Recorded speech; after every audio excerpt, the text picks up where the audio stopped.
17টা শিক্ষা দিতে হবে স্বামীকে। বিয়ে করলেই স্বামী হওয়া যায় না। 17টা শিক্ষা। সেই 17টা শিক্ষা আপনি ঝপঝপ করে বলে দিচ্ছি, একটু মাথায় ঢুকিয়ে নিন। 1 নাম্বার হলো কি? নবীজি বলেছেন স্বামী স্ত্রী একে অপরকে সালাম দেওয়া নেওয়া করবে, আল্লাহর রহমত মহব্বত ভালোবাসা আল্লাহ বাড়িয়ে দেবে। স্ত্রীকে সালাম দেন? আপনি স্ত্রীকে সালামই তো দেননি। 2 নাম্বার নবীজি বলেছেন এই স্বামীরা তোমরা তোমাদের স্ত্রীদেরকে এই শিক্ষা দেবে, তারা যেন কোনোদিন কাবা শরীফের দিকে মুখ করে কোনোদিন থুতু যেন না ফেলে। ও নিজে পান তেরেঙ্গা খৈনি গুটকা খেয়ে কোন দিকে থুতু বলে তার ঠিক নেই, আর বউকে হেদায়েতের কথা বলছে।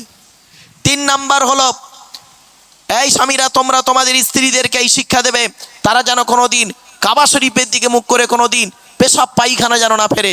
4 নম্বরে বলা হলো তোমরা তোমাদের স্ত্রীদেরকে এই শিক্ষা দেবে, তারা যেন কোনোদিন কাবা শরীফের পেছন ফিরে যেন পেশাব পায়খানা যেন না ফেরে।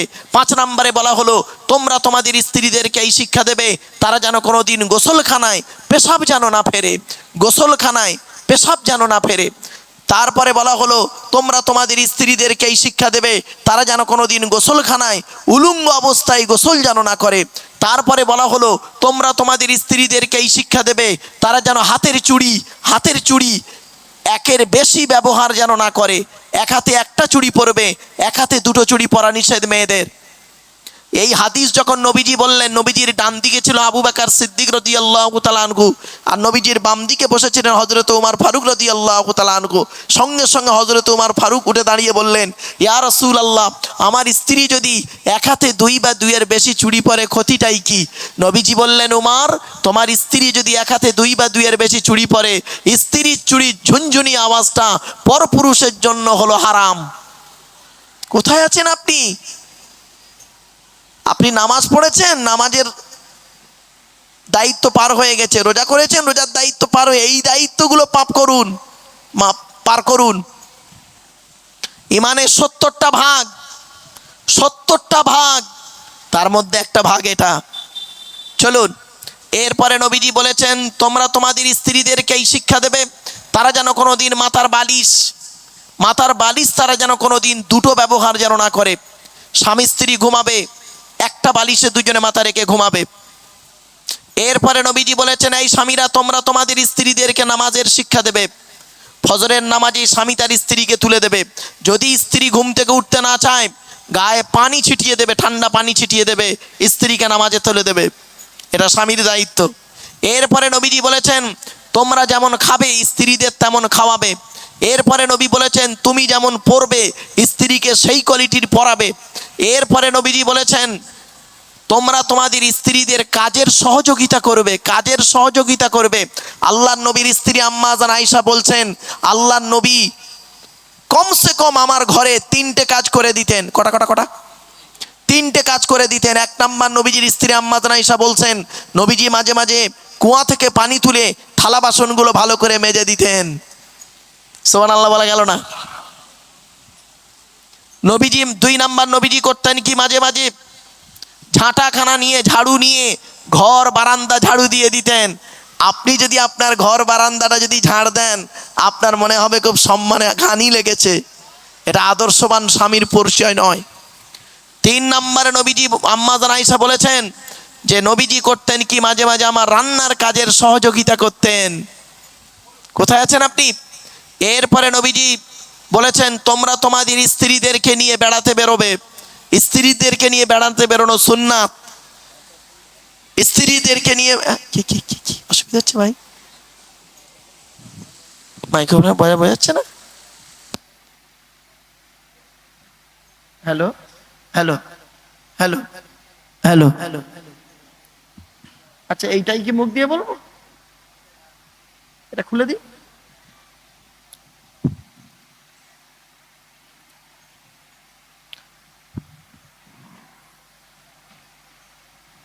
স্ত্রীদেরকে নিয়ে মাঝে মাঝে বেড়াতে বেরোবেন। অনুরোধ করে বলে যাচ্ছি, স্ত্রীকে নিয়ে বেড়াতে যাওয়া সুন্নাত। নিজের স্ত্রী, অন্যের বউ নয়, নিজের স্ত্রীকে নিয়ে বেড়াতে যাওয়া সুন্নাত। কোনদিন তো করেননি, শুনে রেখে দিন। আল্লাহর নবী বলেছেন এই স্বামীরা তোমরা তোমাদের স্ত্রীদের 17টা শিক্ষা দান করিও। আদবের শিক্ষা দেবে, ভাষা শিক্ষা দেবে। চলুন, দুই নাম্বার, কিয়ামতের মাঠে পুরুষদের প্রশ্ন করা হবে, আল্লাহ বলবেন বান্দার তরফ থেকে, পিতা হিসাবে কতটা দায়িত্ব পালন করেছো। এখানে যারা পিতা হয়ে বসে আছেন, জন্ম দিলে বাপ হওয়া যায় না, পেটে ধরলে মা হওয়া যায় না, পিতা হিসাবে কতটা দায়িত্ব পালন করেছেন।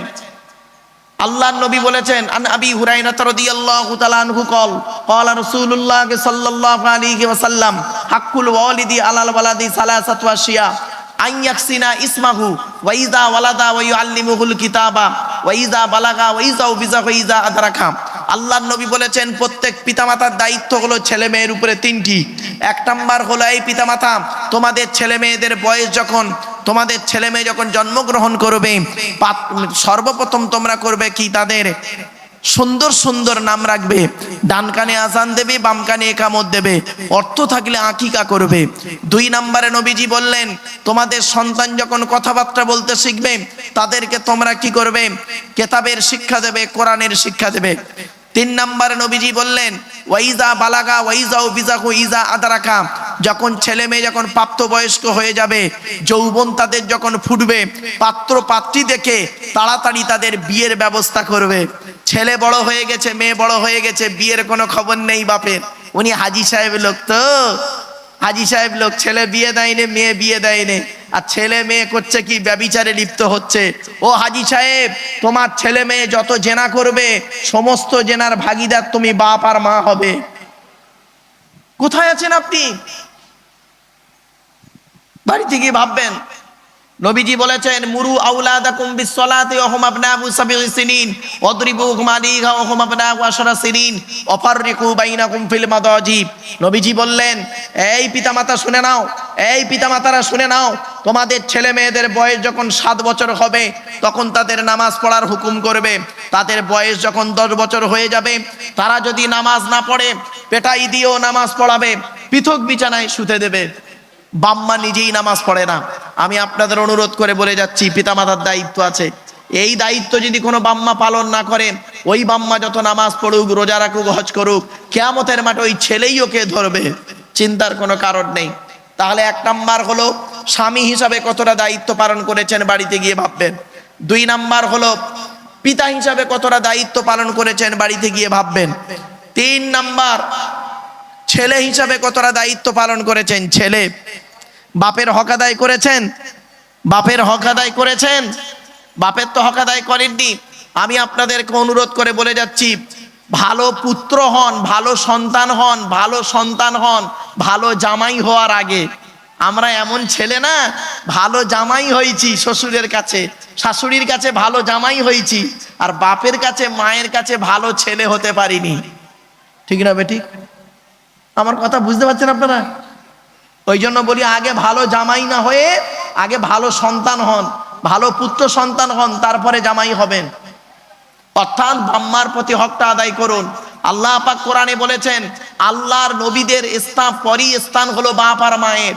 আপনি বাম্মাকে যদি কাঁদান আর শ্বশুর শাশুড়িকে যদি হজে নিয়ে যান, আপনার মতো কুসন্তান পৃথিবীতে নেই। আপনারা কি জানেন, টাকা পয়সা সর্বপ্রথম কাদের পিছনে ব্যয় করবেন? শুনে নিন, আল্লাহর নবীর একজন সাহাবী, সাহাবীটার নাম হলো হযরতে আমর জামুহ। কি বললাম? একটু জোরে বলুন। আমর জামুহ রাদিয়াল্লাহু তাআলা আনহু। উনি করেছেন কি, নবীজির কাছে এসেছেন। এলাকার সবথেকে ধনী মানুষ ছিলেন, মদিনার বাজারের সবথেকে ধনী মানুষ ছিলেন হযরতে আমর জামুহ রাদিয়াল্লাহু তাআলা আনহু। তো উনি করেছেন কি, এসেছেন, উনি আসছেন নবীজির দরবারে। নবীজির পাশে যারা আছেন তারা বলছেন, ইয়া রাসূলুল্লাহ, ওই আমর জামু আসছে, প্রচুর টাকার মালিক। নবীজি বললেন, ওকে আসতে দাও। হযরত আমর জামু রাদিয়াল্লাহু তাআলা আনহু সাহাবী নবীজির দরবারে এলেন, এসে সালাম করলেন। নবীজি সালামের জবাব দিয়ে বললেন, তাফাদ্দাল ইজলিস ফি হাযাল মাকান, অনুগ্রহ করে তুমি বসো এই জায়গায়। সাহাবী বসলেন। কিছুক্ষণ পরে হযরতে আমর জামুহ রাদিয়াল্লাহু তাআলা আনহু নবীকে প্রশ্ন করছেন, ইয়া রাসূলুল্লাহ, আল্লাহ আমাকে অর্থ দিয়েছেন, টাকা পয়সা কোথায় ব্যয় করলে আল্লাহ খুশি হবে, যদি একটু দয়া করে বলে দিতেন। ব্যাস, এই প্রশ্ন করে উনি বসে আছেন। কিছুক্ষণ পরে জিবরাইল ফেরেশতা এলেন, কোরআনের এই আয়াত নাজিল হয়ে গেল।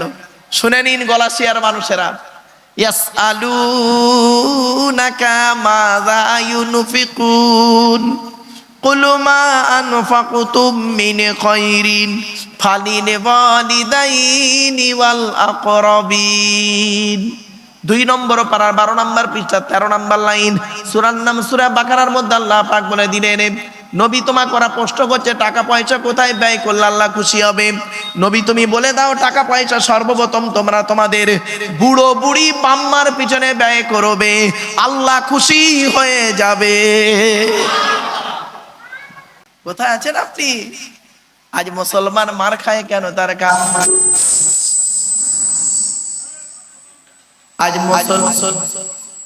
আজ মুসলমান মার খায় কেন?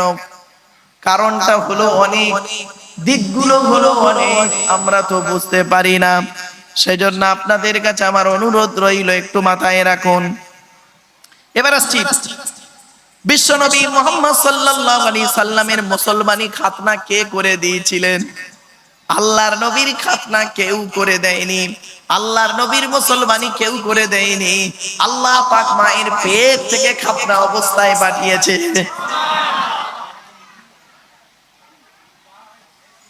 কি হলো বাবা, অসুবিধা হচ্ছে বাবা? আসলে কি জানেন, মানুষ একটু আওয়াজ ভালোবাসে তো যাই হোক, চলেন একবার দরুদ শরীফ, আল্লাহুম্মা সাল্লি আলা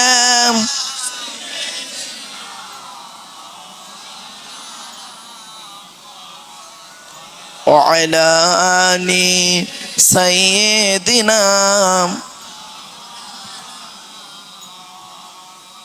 দিন কেটে গেল, নবীর পৃথিবীর জমিনে এলেন।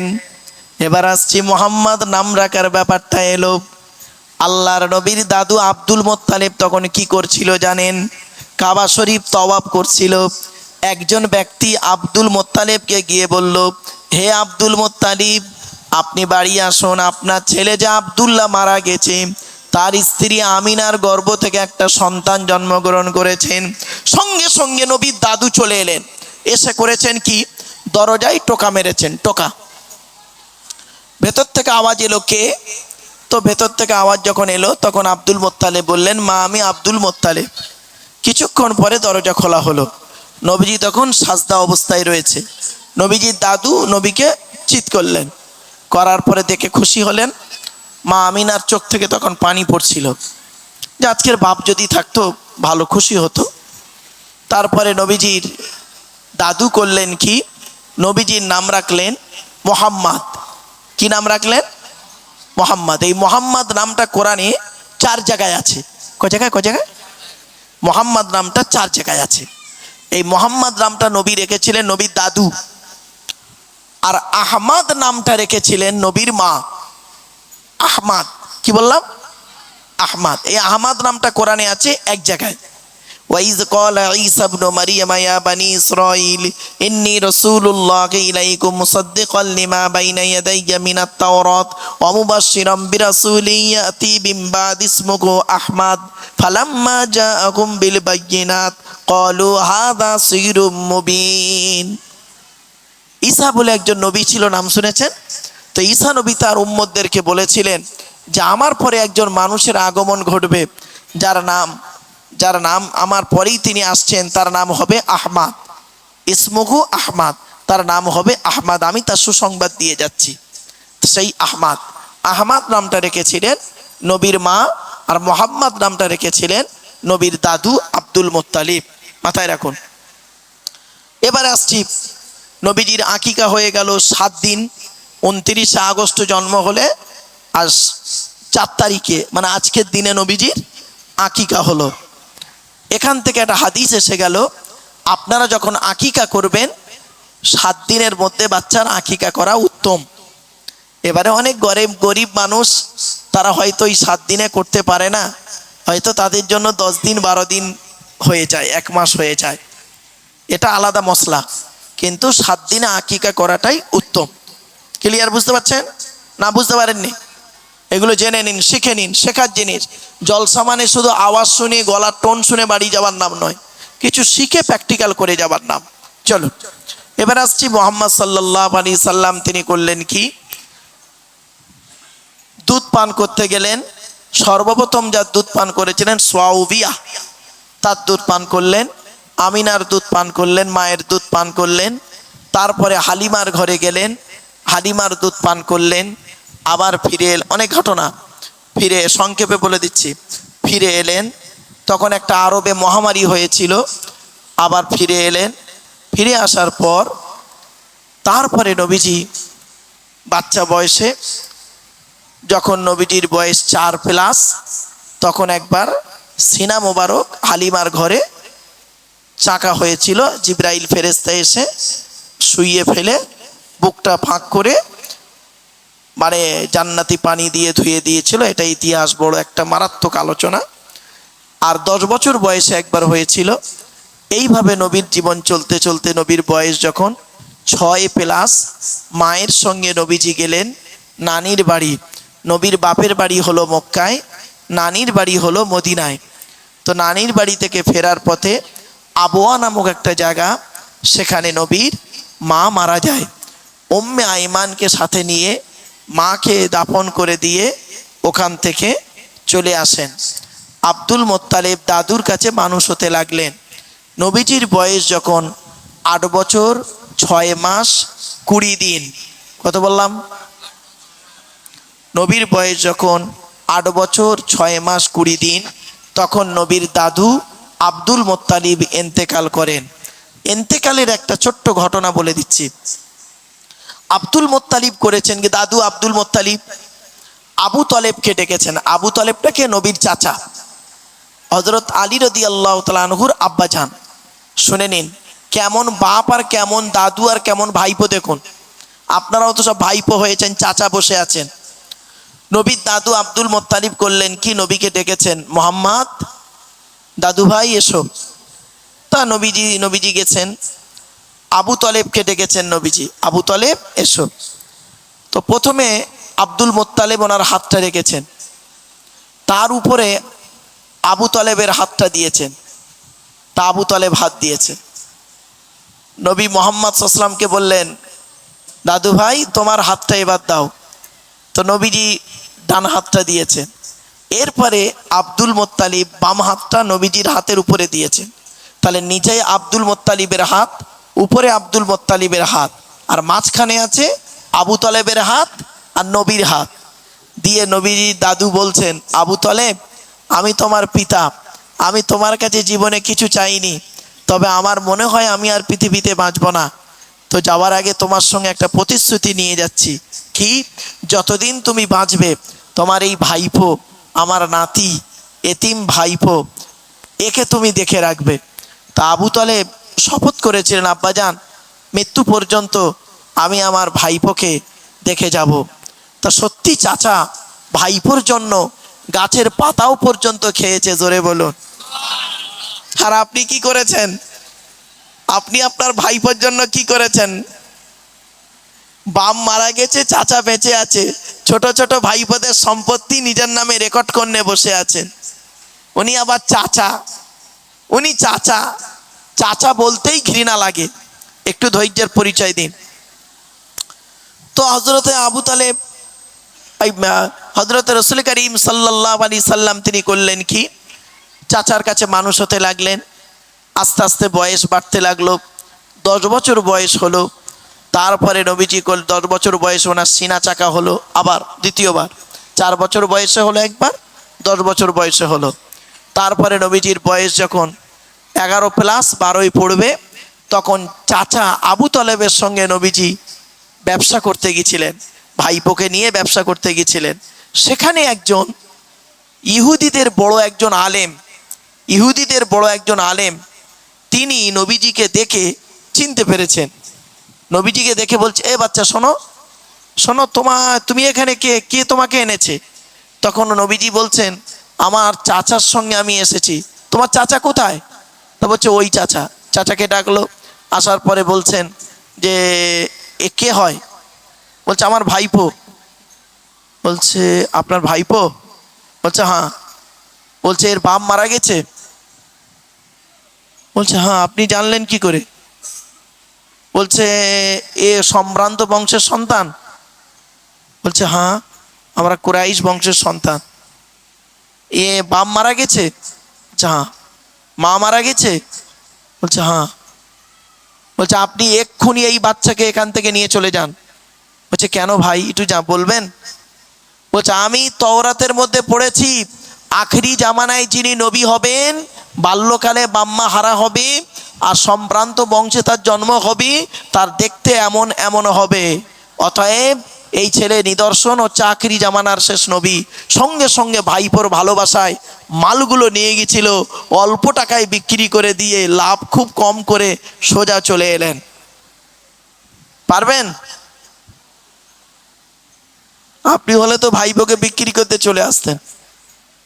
ভাববেন বাড়ি থেকে চাচা ভাইপোর জন্য কি করেছে, বুঝতে পারছেন? এমন কাজ করেছেন। আচ্ছা, এই ঘটনাগুলো আপনাদেরকে বলছে, শুনছেন নবীজির জীবনের কাহিনী ছোট্ট ছোট করে। এর থেকে আপনার লাভ কি হচ্ছে? আপনি যে একজন চাচা হয়েছেন, দায়িত্ব পালন করুন। শুনে নিন, কিয়ামতের মাঠে দুই দিকের প্রশ্ন হবে। বাবাজিরা, যুবক ভাইরা শুনে নিন, এখানে মা বোনেরা যদি থাকেন শুনে নিন। কিয়ামতের মাঠে দুই দিকের প্রশ্ন হবে। একটা হলো আল্লাহর তরফের প্রশ্ন হবে, আর একটা হলো বান্দার তরফের প্রশ্ন হবে। আল্লাহর তরফের প্রশ্নে আপনি কিয়ামতের মাঠে নাজাত পেতে পারেন আল্লাহর দয়ায়। আল্লাহ আপনাকে বলবে কিয়ামতের মাঠে, তুই ঈমান এনেছিলিস? কি কি কি কি কি অসুবিধা হচ্ছে? এইটা নিলে হবে না? ও বাবা, কিরম করে নেবো বলে? আচ্ছা, এবার হয়েছে। আচ্ছা, কিয়ামতের মাঠে আল্লাহ তরফের প্রশ্ন হবে, বান্দার তরফের প্রশ্ন হবে। আমি আপনাদের হাতে ধরে বলে যাচ্ছি বাপ। আল্লাহর তরফের প্রশ্ন কি হবে? আল্লাহ আপনাকে আমাকে বলবে, এই তুই ঈমান এনেছিলিস? তুই নামাজ পড়েছিলিস? তুই রোজা রেখেছিলিস? তুই হজ করেছিলিস? তুই জাকাত দিয়েছিলিস? মানুষের সঙ্গে ভালো ব্যবহার করেছিলিস? আপনি আমি কি বলবো? আল্লাহ মাঝে মাঝে রোজা রেখেছি, মাঝে মাঝে রোজা রাখিনি, নামাজ মাঝে মাঝে পড়েছি, মাঝে মাঝে করিনি, জাকাত মাঝে মাঝে দিয়েছি, টাকা শেষ হয়ে যাওয়ার ভয়ে জাকাত দিতে পারিনি আর দিওনি। আর শুধু তাই নয়, কুরবানি দেবো কি, মাঝে মাঝে এনে 20,000 টাকা দামের একটা গরু কিনে জবাই দিয়ে দিয়েছি। শুনে রেখে দিন। তো আজকের আল্লাহ, আপনি দয়ালু দয়াবান, আজকের দিনে যদি আপনি আমাকে মাফ করে না দেন, পৃথিবীর কারোর ক্ষমতা নেই মাফ করার। আল্লাহ আপনি তো কোরআনে বলেছেন, ইন্নাল্লাহা লা ইয়াগফিরু আন ইউশরাকা বিহি ওয়া ইয়াগফিরু মা দুনা যালিকা লিমান ইয়াশা। শিরককারীর গুনাহ আল্লাহ মাফ করবে না, অন্যান্য গুনাহ মাফ করলে করতে পারে। তো আজকের দিনে আমার মাফ করে দিন। তো আল্লাহ বলবেন, আমি তো বলেই দিয়েছিলাম, কুলিয়া ইবাদিয়াল্লাযীনা আসরাফু আলা আনফুসিহিম লা তাকনাতু মির রাহমাতিল্লাহ ইন্নাল্লাহা ইয়াগফিরুয যুনুবা জামিআ ইন্নাহু হুয়াল গফুরুর রহিম। আল্লাহ বলবেন, আমার বান্দাদেরকে নবী বলে দাও, ওরা যেন আমার রহমত থেকে নিরাশ না হয়ে যায়। আমি আল্লাহ ওদের জীবনের গুনাহগুলো মাফ করে দেবো, আমি দয়ালু দয়াবান। তো আল্লাহর তরফের প্রশ্নের উত্তর, আল্লাহ রাব্বুল আলামিন যদি দয়া করেন, সেদিন আল্লাহ মাফ করে দেবেন। জোরে বলুন সুবহানাল্লাহ। কিন্তু এখানে যত মানুষ বসে আছেন, দাঁড়িয়ে আছেন, আমরা প্রত্যেকেই কম বেশি ধরা পড়ে যাব বান্দার তরফের প্রশ্ন। এইখানেই ধরা পড়ে যাব বান্দার তরফের প্রশ্ন কি কি শুনে নিন। নবীজি বলছেন, কিয়ামতের মাঠে বান্দার তরফের প্রশ্ন হবে 10 রকমের। করকম? এই 10 রকমের প্রশ্ন আজ আপনাদের বলে যাচ্ছি গলাসিয়ার মানুষের কাছে। আজকের বাড়িতে গিয়ে বালিশে মাথা দিয়ে চিন্তা করবেন, আব্দুল্লাহির মারুফ যে বলে গেল এই 10 রকম প্রশ্ন, এই 10 রকম প্রশ্নের উত্তর কি আমি কাল সকালে পারবো? যদি আপনি 10 রকম প্রশ্নের উত্তর পেয়ে যান, আমি আপনাকে চ্যালেঞ্জ দিলাম, কিয়ামতের মাঠে সকালবেলা ঘুম থেকে উঠে বলবেন, ইনশাআল্লাহ আমি কিয়ামতের মাঠে জান্নাতে যাব। আর এই 10 রকম প্রশ্নের উত্তর যদি না পান, তাহলে কাল থেকে মরণ পর্যন্ত চেষ্টা করবেন এই 10 রকম প্রশ্নের উত্তর বের করতে। কি কি শুনে নিন। 1 নাম্বার প্রশ্ন হবে পুরুষদের এবং মেয়েদের। তো নেগেটিভ পজিটিভ ধরে নেবেন। পুরুষদের প্রথম প্রশ্ন আল্লাহ করবে কিয়ামতের মাঠে, বান্দার তরফ থেকে হবে, স্বামী হিসাবে কতটা দায়িত্ব পালন করেছো? তুমি যে বিয়ে করেছিলে স্বামী হিসাবে কতটা দায়িত্ব পালন করেছো। শুনে নিন, আল্লাহর নবী বলেছেন, এই স্বামীরা তোমরা তোমাদের স্ত্রীদের জীবনে কমসে কম 17টা শিক্ষা দান করবে। একটাও তো শিক্ষা দেননি স্ত্রীকে, খালি তার বাম্মার ধরে গালাগালি করেছেন, আর বাম্মার বাড়িতে, তার বাপের বাড়িতে গেলে মাল্লু নিয়েছেন, আর কিছু করেননি।